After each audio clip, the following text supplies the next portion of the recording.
DJ Vlad just dropped wild claims about Lil Durk's money situation, and the whole industry's buzzing about it. Even Freeway Rick Ross jumped in with his own take, stirring the pot like never before. When you see these young boys with all that money to put themselves in a situation like that, there is retarded as far as I'm concerned. So what exactly did Lil Durk burn through all his millions on? Let's break this madness down, because it's beyond crazy. Back in the day, Smirk was running the game with fire tracks like Laugh Now, Cry Later blowing up everywhere, stadiums packed out, fans screaming his name, and OTF running things like a small empire. Word on the block was he was sitting on a cool $8 to $10 million, money straight from music, real estate flips, and all kinds of business moves. He wasn't just getting by, he was feeding the fam, the crew, and keeping his whole neighborhood shining. Life looked like a movie for real. But fast forward to October 2024, and things flipped harder than a pancake at a diner. Durk's sitting in the feds, facing a life bid on some serious murder-for-hire charges. And while everyone's locked in on the case, something dark has been happening behind the scenes. His empire's falling apart brick by brick, dollar by dollar. It's wild to see how quick a fortune can vanish when the cash flow stops. Now check this. Durk's been locked up for over 300 days straight with no bond. Think about that for a sec. 300 days. That's almost a full year without touching a mic, hitting a stage, or seeing a single check roll in. When you're used to pulling in millions a year, that silence in the bank account hits different. Those bills, they don't wait. They stack up faster than traffic after a Bulls game, and man, it's ugly. But it gets even deeper. Durk ain't just fighting lost income, he's drowning in legal fees that could make a millionaire sweat. The man hired Drew Findling, aka the billion-dollar lawyer, the same dude who's gone to bat for Big Meech, Youngboy, and a whole lineup of legends who had serious heat on them. And trust me, this guy doesn't even pick up the phone unless you're talking 6 figures minimum. We're talking 1 to 2 million easy, and that's being generous. Every call, every court appearance, it's another chunk of that empire gone. And that's where DJ Vlad slides in, doing what he always does best. You already know Vlad's got a talent for pulling receipts and stirring controversy. The way he dropped these claims about Durk's money troubles? Man, it's got fans questioning everything. The streets are talking, and the internet's eating it up like popcorn at a movie. You know Vlad's been in the hip-hop trenches forever, right? Dude's covered more rap cases than some lawyers have even seen courtrooms. With thousands of interviews under his belt, he's got his ears glued to both the streets and the system. And when it comes to Durk's case, Vlad's been watching every move like a hawk circling its prey. He never flat out said, Durk's broke. But man, the clues he's been dropping. They paint a picture darker than a thunderstorm funeral. Okay, Lil Durk. I've been waiting to get to this part. He just hired Drew Findling, a.k.a. the billion-dollar lawyer, who I interviewed before. This is the same lawyer that represented Big Meech, Cardi B, Boosie, Young Dolph, YFN Lucci, and a bunch of other people. And NBA Youngboy, too. And NBA Youngboy, Now here's where it really gets wild. The moment that should have had everybody talking. Back in June 2025, during one of Durk's bond hearings, U.S. District Judge Michael Fitzgerald dropped a statement that made the courtroom freeze. The man basically said that any bond deal would have to impoverish the defendant and force him to give up all interest in his intellectual property. That's insane. Let me put it in simple street talk. The judge basically told Durk, if you want out, you're giving up everything. We're talking his masters, his publishing rights, his royalties, his houses, his cars, everything. The prosecutors came through on full attack mode, arguing that Durk should be stripped clean of his money if he wanted bond, because they feared he might use that bread to influence witnesses or send people after enemies. That's next-level control right there. Durk's team wasn't sitting still, though. They tried to stack up a massive $4.5 million bail package. That bag included his crib equity, cash fronted by Sony Music and Alamo Records, plus money pooled from his business partners and homies in the industry. On top of that, they offered 24/7 armed security and even ankle monitors to show he wasn't going anywhere. But guess what? The judge still slammed that door shut. Not once, not twice, but multiple times. They're not trying to let Durk breathe free air at all. And here's the part that's got everybody in the streets shaking their heads. This ain't no regular state case. This is federal, and when the feds step in, it's a whole different game. They can come for anything tied to the alleged crime. Your cars, your cash, even your songs if they think the money's connected. Once they got you in that system, it's like a trap with no exit. The kind of setup that makes every artist with street ties think twice before flashing that lifestyle again. The indictment dropped a bombshell, claiming OTF's company cards were used to book flights and rental cars for the alleged hit. If the feds can actually prove that OTF money or resources were involved in any of this mess, it's game over for everything tied to that name. No cap, they could legally snatch every single asset connected to OTF. That means Durk could lose his entire music catalog, every song, every stream, and every dime of royalties he ever earned. And that's just the start. We're talking about them coming after real estate properties too, including those Georgia cribs stacked with $2.3 million in equity. His trucking company? Gone. His label, Only the Family? Gone. Every business deal, every bank account, every dollar he ever touched, wiped out like it never existed. But wait, it gets even wilder because Durk ain't just battling this one federal nightmare. Nah, he's getting hit from every direction like life turned into a legal crossfire. Let's talk about that insane $12 million fraud lawsuit that's been haunting him since late 2023, the one filed by a fintech company called Exceed Talent Capital. This whole case is straight up madness when you look at the details. Exceed claims Durk sold them the rights to his track Bedtime for $600,000, and they even paid him $450,000 up front. Sounds solid, right? But here's where the plot thickens. Durk already had an exclusive deal with Sony's Alamo Records that said he couldn't sell any rights elsewhere. So when Exceed found that out, everything exploded. They were trying to turn the track into one of those fractionalized music investments, letting regular people buy shares and make money off streaming revenue. But once Sony's name got involved, the deal turned toxic fast. Now Exceed's suing for $12 million, talking investor refunds, legal fees, and reputational damage. They're basically saying Durk's deal wrecked their whole project. And here's the kicker. In January 2025, the U.S. District Court for the Southern District of New York refused to dismiss the fraud claims, meaning this case isn't going anywhere. It's full steam ahead. That's another multi-million-dollar hit hanging over his head like dark storm clouds ready to pour down at any second. And just when you think this saga can't get more chaotic, it does. When the feds picked Durk up, they reportedly found 3 one-way plane tickets in his name. 2 were commercial flights, and 1 was a private jet, all headed out of the country. That right there raised every red flag possible. It painted a picture of someone about to disappear, and in the eyes of the law, that's major heat. Between the feds, lawsuits, and frozen assets, it's like the man's fighting to keep his empire from turning to dust overnight. Where was he headed? Reports say Dubai and Italy. Prosecutors jumped on that instantly, using it as proof he was trying to flee. And it definitely didn't help his bond chances one bit. But look deeper at the timing here. This is a man who built an empire from scratch, came up from the mud, got 10 mouths to feed, and a whole label depending on him to keep the lights on. So if he really was planning to dip to another continent, that doesn't sound like confidence. That sounds like desperation. A man cornered by pressure, fighting for air in a storm he can't control. And speaking of desperate moves, word from October 2025 says Durk got caught inside with a contraband Apple Watch, one that had its own cellular line. When they found it, he allegedly tried to destroy it on the spot. Prosecutors wasted no time using that to argue against Bond again, saying he couldn't be trusted on the outside. But let's be real. Why would someone risk catching new charges just to keep a device like that? It probably wasn't about clout. It was about control. He might have been trying to manage his collapsing empire from behind those walls, holding on to the last strings of his business before it all fell apart. The truth is, even if Durk somehow beats this case, and that's a big if, the financial damage might already be too deep to crawl out of.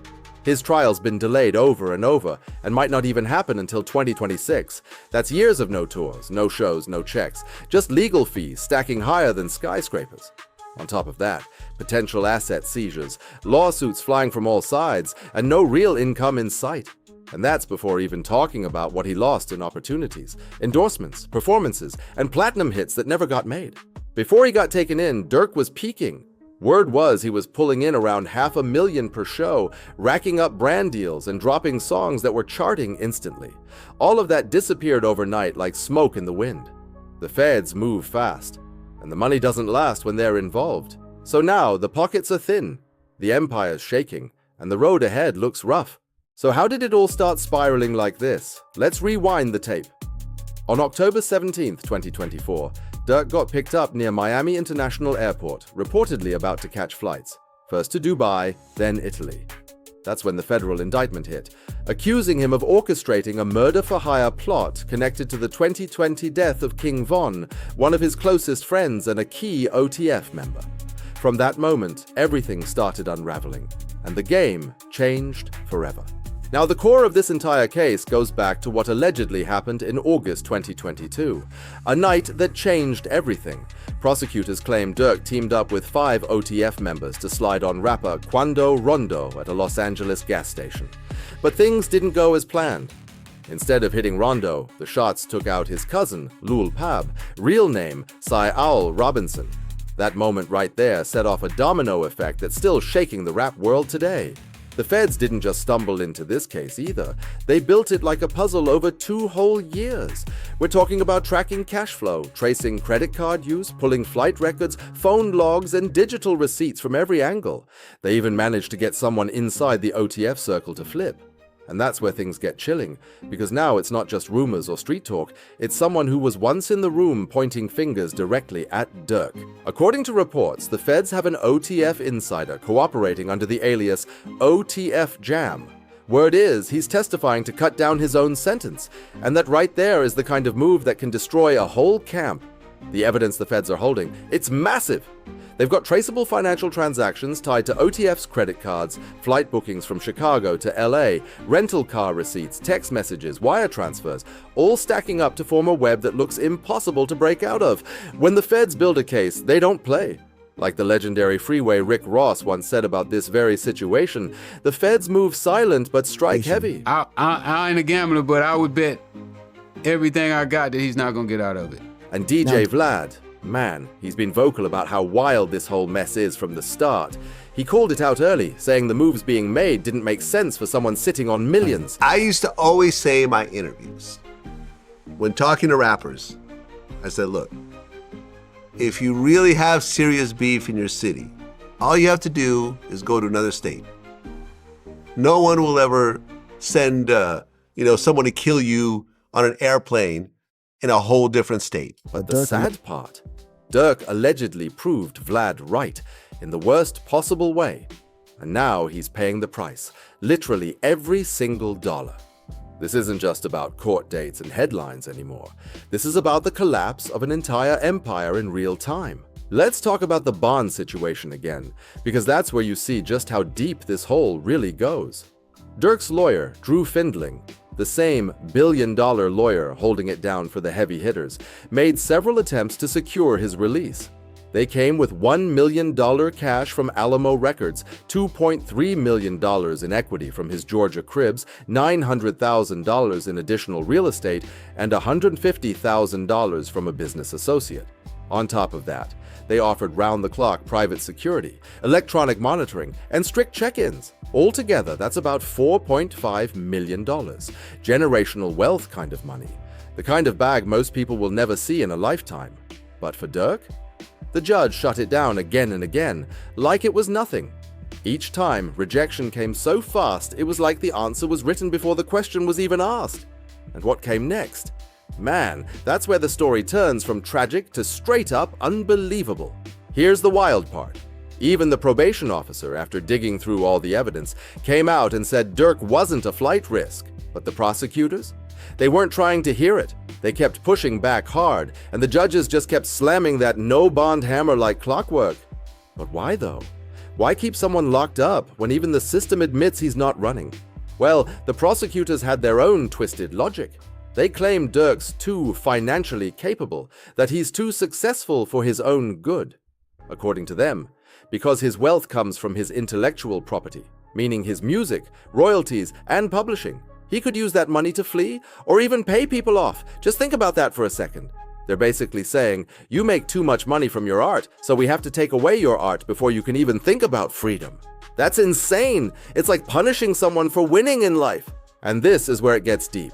The part most people never really understand about how the feds move. There's something called criminal forfeiture under federal law, specifically 18 U.S.C. paragraph 982. It gives the government power to seize property that was used in or came from a crime, and they don't stop at the surface level stuff either. They go for everything tied to the money trail. That means if they can prove OTF operated as a criminal organization instead of just a music label, they can legally grab every single thing tied to it. We're talking about properties bought with OTF funds, cars, jewelry, music rights, royalties, investments, and all connected bank accounts.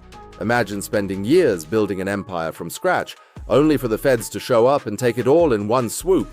If they pull it off, everything Durk built from the ground up could vanish, gone like dust in the wind. That's the nightmare the man's facing right now. So if someone's gonna get 20 years, they're gone for 20 years. If they're gonna get a life sentence, they're gone for the rest of their life. Durk's lawyer, Drew Findling, broke down how ruthless the federal system really is. See, in state cases, you might get early release or parole, some kind of light at the end of the tunnel. But in the federal system, none of that exists. If you're convicted, you serve your time flat out, no parole, no shortcuts, and in Durk's case, the mandatory minimum sentence is life in prison. Not 20 years, not 30, life, no chance of walking free again. Now let's circle back to the real focus, the money. Because while the legal nightmare is bad, the financial bleeding is just as brutal. Durk's losing cash faster than most people can even count. Legal fees alone are sky high. Drew Findling's one of the best in the game. The same man who defended Big Meech from BMF, helped NBA YoungBoy beat multiple federal cases, and got YFN Lucci released after just 3 weeks of trial. This kind of talent doesn't come cheap. And every minute he spends working Durk's case is another check burned. We're talking about some of the biggest names in the game. Gucci Mane, Cardi B, and a whole list of heavy hitters, all clients of the same powerhouse attorney. So when you bring in a lawyer of that caliber to handle a federal murder-for-hire case, you're not just paying top dollar, you're dropping a fortune. Just walking through the door costs 6 figures, easy. For Durk, the main trial alone could be between $1 and $2 million. And that's if things go smoothly, which they rarely do in the feds. Add in appeals, multiple bond hearings, endless motions, evidence reviews, expert witnesses, private investigators, and co-counsel spread across Chicago and LA. And suddenly, that bill could skyrocket to $3 to $5 million before the dust even settles. That's millionaire money just to stay in the fight. But the bleeding doesn't stop there. The real gut punch is the lost income. Before he got locked up, Durk was raking in serious cash. We're talking $500,000 per show. Add in streaming royalties in the multi-millions, publishing rights paying out monthly, merch sales that sold out in hours, endorsement deals stacking the bag, and paid features from other artists bringing in heavy checks. The man was printing money. But the second those cuffs snapped on, it all froze like someone hit the kill switch. The shows stopped, the features stopped, the endorsements dried up. Everything came to a sudden, dead halt. But you know what didn't stop? The bills! He's still got child support for 10 kids, property taxes on multiple homes, and maybe even mortgages if they're not paid off yet. Add in business expenses for OTF, payroll for assistants, managers, and employees, all while his family's living expenses keep rolling in month after month. It's a non-stop drain on a dry pipeline. Even for a millionaire, that kind of pressure will crush your accounts quick. And let's not forget that $12 million fraud lawsuit from Exceed Talent Capital, the one we mentioned earlier. This isn't just some random claim either. This case is moving full speed ahead, despite Durk's attempts to shut it down. Exceed's dead serious about getting their money back, and honestly, their paperwork looks tight. They claim they dropped $450,000 up front for the rights to Durk's track, Bedtime, planning to turn it into one of those new school investment opportunities where fans could buy shares of a song's future revenue. But the whole thing blew up once they discovered Durk had already signed exclusive rights to Sony Alamo Records. That deal turned radioactive overnight. Now Exceed wants everything back. The $450K they already paid, plus millions more in damages for investor refunds, legal fees, and the hit their company's reputation took. And here's the part that stings the most. If Durk loses, this could easily spiral into another multi-million-dollar hit to his name. And since this is a civil case, not criminal, it doesn't matter what happens in court with the murder-for-hire charges. This lawsuit keeps marching forward no matter what. It's like watching money drain from both sides, one from the courtroom and one from the business world, leaving Durk's fortune bleeding dry. DJ Academics has been loud about Durk's financial downfall, and he's not sugarcoating anything. In his sit-down with DJ Vlad, Ake laid it all out plain. If Durk loses this federal case, bankruptcy is guaranteed. He broke it down with brutal logic. How can you maintain wealth when you're facing life in prison? No tours, no shows, no studio time, no new checks coming in. Once you're in there for life, the money stops flowing, but the bills, oh, they never stop. The man's looking at complete asset forfeiture, non-stop legal fees, and multiple civil suits chasing him all at once. It's like trying to hold water in your hands. Everything just slips away. And here's where it gets even crazier. Rumors been flying across social media about Durk taking out a $400 million loan. Some folks think that wasn't really a loan, but a massive record deal advance that's now haunting him like a ghost. If that's even halfway true, and that's a big if, then Durk might be contractually obligated to drop albums, tour, and generate major revenue while he's sitting behind bars. How's that even possible? It's like owing money to the industry with no way to pay it back. The deeper you think about it, the scarier it gets. But wait, the nightmare doesn't stop there. There's the wrongful death lawsuit filed by Lul Pab's family. That alone could cost millions if they win. And word on the net says more lawsuits might be brewing from families linked to FBG Duck and FBG Cash, both tied to violence that the feds are allegedly connecting back to Durk's camp. If any of those hit court, the payouts could stack up higher than the Empire State Building. Let's put some quick math on it, just to grasp how wild this situation is. Legal fees alone, conservatively $3 to $5 million.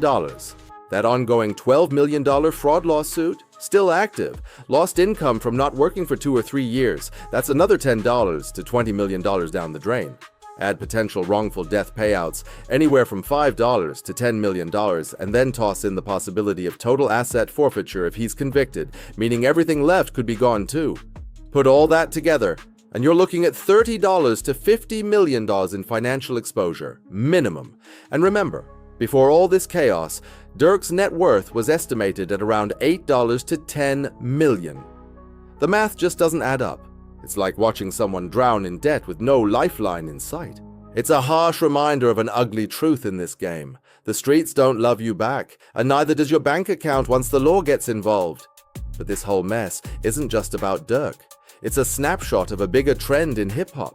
More and more artists who climbed out of the trenches are watching their empires crumble from legal troubles, contracts, and courtrooms. It's becoming a pattern that's wrecking careers before they even reach their full potential.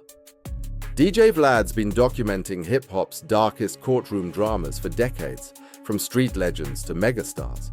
But even he admits this one might be the most financially devastating case he's ever seen. The scale, the money, the players involved, and the fact that it's a federal case, not some local beef, makes it a whole different monster. This isn't just a rap case. This is an empire collapse caught on camera. What makes it stand out even more is how deep the feds dug before making a single move. Drew Findling, Durk's powerhouse attorney, explained it best in his interview. The feds never come to play. No difference between state and federal cases. Right. If you and I talk, state cases are kind of middle school basketball, and federal cases are kind of the NBA all-star in terms of the complexity and everything that goes into it. When the federal government indicts you, it's not a guess, it's a checkmate. They spend years building cases, piece by piece, stacking evidence like dominoes until it's unshakable. Wiretaps, text messages, bank records, informants, they've got it all. Their conviction rate sits over 90%, which means if they charge you, they already believe they've won before stepping into court. And from what's out there, Durk's case looks dangerously stacked. Reports show paper trails of OTF credit card transactions, flight bookings under traceable names, rental car receipts, surveillance footage, and text threads tying the crew to the alleged hit. Even more wild, witnesses claim that after the shooting, the group allegedly met up at an In-N-Out Burger to talk about what happened and payment details before flying back to Chicago that same night. OTF Jam, the insider now cooperating, supposedly confirmed that meetup to investigators. That's the level of detail the feds are bringing. They've turned every move into evidence. And then there's Lul Tim, the man who shot King Von during the original altercation that sparked this whole chain of chaos. In his interview with Vlad, Tim gave his own take on what's happening with Durk and the co-defendants, and whether any of them stand a chance. I wouldn't say everybody, but probably one person, when they see how much evidence or see that, cause it's like, you know, the feds kind of different, you know, than the state. So it's like the feds pick it up. They got some type of evidence. So it's like, They got 2 years of evidence. See, that's the thing. The feds don't rush. They sat back for 2 whole years watching everything unfold, gathering audio, video, and witness statements before finally swooping in. They were patient, methodical, and deadly precise. And now, multiple OTF members are staring down life sentences, which means the pressure to cooperate is at an all-time high. When the walls start closing in, everyone starts looking for a way out. And in the federal world, that way out has a name, 5K1.1, motion. If there's substantial assistance, then the government goes to a judge and says, forget all that. They've been ratting, they've been snitching, they've been cooperating. It's time to slice and dice. For those who don't know, that motion is how cooperation gets rewarded. If a defendant provides substantial assistance to prosecutors, the judge can cut their sentence down big time. Drew Findling broke it down crystal clear. Snitching might be ugly in the streets, but in federal court, it's survival. And the whispers say at least one OTF member already flipped. If that's true, not only could that testimony lock in Durk's conviction, but it could also give prosecutors exactly what they need to seize every single asset tied to OTF. We're talking total asset forfeiture, wiping out Durk's music, royalties, houses, cars, and everything he's built since the come-up. And here's where DJ Vlad's perspective hits heavy. He's seen this pattern too many times. He's been vocal about the bad choices and reckless decisions that lead artists from private jets to prison jumpsuits. Vlad's not just calling it like he sees it, he's warning the next generation. As he said time and time again, the game doesn't forgive mistakes when the feds are involved. I mean, so he willing to do an interview with Vlad right now? Allegedly, but it never happened. So I can't say that he himself because he telling actually wanted to do. The mention of OTF Jam possibly sitting down for an interview with Vlad, an interview that never even happened, just shows how wild, chaotic, and confusing this whole situation really is. There's smoke everywhere, and nobody seems to know what's true anymore. But when it comes to DJ Vlad, his sharpest criticism wasn't about the case files, it was about the culture that fueled it. Vlad broke down how social media pressure played a massive role in the decisions that allegedly brought Durk to this point. He pointed out how the same crowd that screamed "slide for Vaughn" online turned around and called Durk stupid for actually doing it. It's a cycle that keeps repeating. Fans push the hype, and when the fallout comes, everyone acts shocked. And as comedian Aries Spears said during his own Vlad interview, the internet got rappers risking millions and their lives just to keep up with comments and expectations that vanish in 24 hours. How you gonna let somebody that ain't in your position in terms of success, wealth, stature, give you advice? Yeah. That's moronic. And that's exactly what makes this whole story so heartbreaking. Durk was at the absolute peak of his career, millions in the bank, global fame, and 10 kids looking up to him. Yet he allegedly let online noise and street loyalty push him toward choices that could cost him everything he ever built. The saddest part? People warned him. When Wallow 267 sat down with Durk after King Von's death, he broke down in tears during their talk about revenge and the cycle of violence that keeps taking young kings out too early. Wallow said he tried to speak to the OTF crew about not retaliating, about breaking the code that's been killing generations. But that street mindset runs deep, like it's tattooed into the soul. She put a lot of power and a lot of energy on me. And so I already had it in my mind. Because I'm gonna just tell you something. Shannon, I'm not built like that to go kill no black man. That emotion, that pain, it's real and it's heavy. But the fallout, legally and financially, that's what lasts the longest. Emotions fade, but court dates don't. Now, all eyes are on what happens next in this wild saga. Durk's trial was originally supposed to start in October 2025, but it's already been delayed, maybe even pushed all the way into 2026. That's more years behind bars waiting. More time with zero income, no shows, no new music, and legal fees that just keep stacking higher and higher. Every delay means another wave of bills, lawsuits, and frozen assets. Even if, and that's a huge if, Durk somehow beats the case completely, the financial destruction might already be permanent. Think about it. His music catalog hasn't dropped fresh content in over a year. His streaming money's flatlined. His touring cash flow, zero. Those brand partnerships and endorsements, gone. And on top of all that, his public image has taken blow after blow, with fans divided and sponsors backing out. It's like watching someone who had the whole world in their hands watch it all slip through their fingers, slowly, painfully, and publicly. The music industry moves fast, and once you're off the radar, it doesn't wait for you to catch up. By the time this case ends, Durk's finances, his label, and maybe even his legacy could be in ruins. His legal bills, astronomical, and still rising like smoke from a fire that won't go out. Every new filing, every motion, every hearing burns through another pile of cash. And the craziest part? Those civil lawsuits keep moving forward no matter what happens in the criminal trial. Win or lose in court, the money drain never stops. But if he gets convicted, it's over. Complete financial collapse. Life in prison, total asset forfeiture, no chance to make another dollar again, ever. His kids, his family, his whole circle that depended on him. They'll feel the hit forever. This isn't just one man's downfall. It's a ripple effect destroying everyone tied to his name.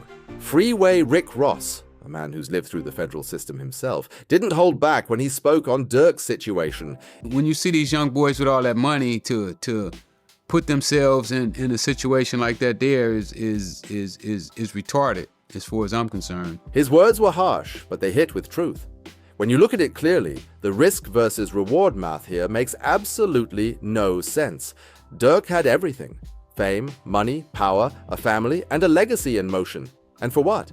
To prove loyalty to a street code that never paid nobody back. It's tragic when you think about it, because King Von's death, as painful as it was, didn't require revenge. The truth is out there. Von was the one who started that fight with Quando Rondo, swinging first, and Lul Tim fired back, defending his friend. That's what actually went down that night.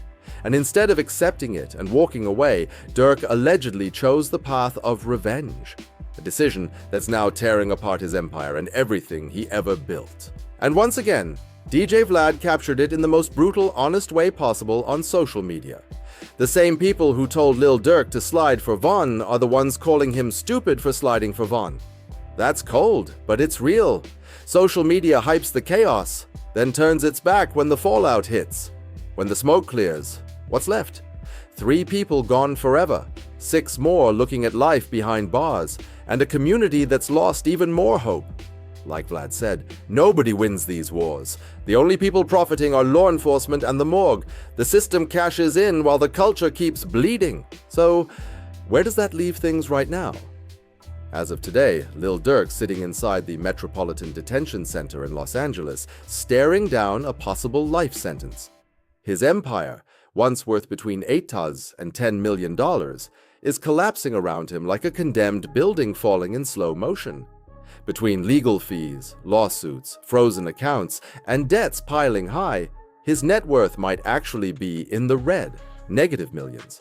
The man who once had it all, private jets, hit songs, sold-out tours, could end up with nothing but memories and regrets. It's a tragic ending to a story that didn't have to go this way. Fame, fortune, and loyalty to the streets mixed into a storm that no one could survive. And now, all that's left is a courtroom, a mountain of debt, and a name that once symbolized power, now buried under headlines of loss. Because here's the thing, Durk didn't have to end up here. He could have taken all that pain, all that heartbreak from losing Von and turned it into platinum hits. He could have poured it into his craft, built generational wealth, and made sure his 10 kids never had to struggle a day in their lives. The man had the platform, the talent, and the whole world waiting on his next move. But instead, he allegedly let street pressure and social media noise steer him into chaos. One wrong decision flipped his whole empire upside down, and now he's watching everything he built crumble in front of him. Slowly, painfully, and publicly. It's the harsh reality of the game. Loyalty, grief, and pride can all cost more than money ever can. This could have been a story about survival and success, but instead it's a warning. A lesson for everyone chasing fame while still holding on to the streets. Thank you for watching. Don't forget to subscribe, like, and share. See you on the next one.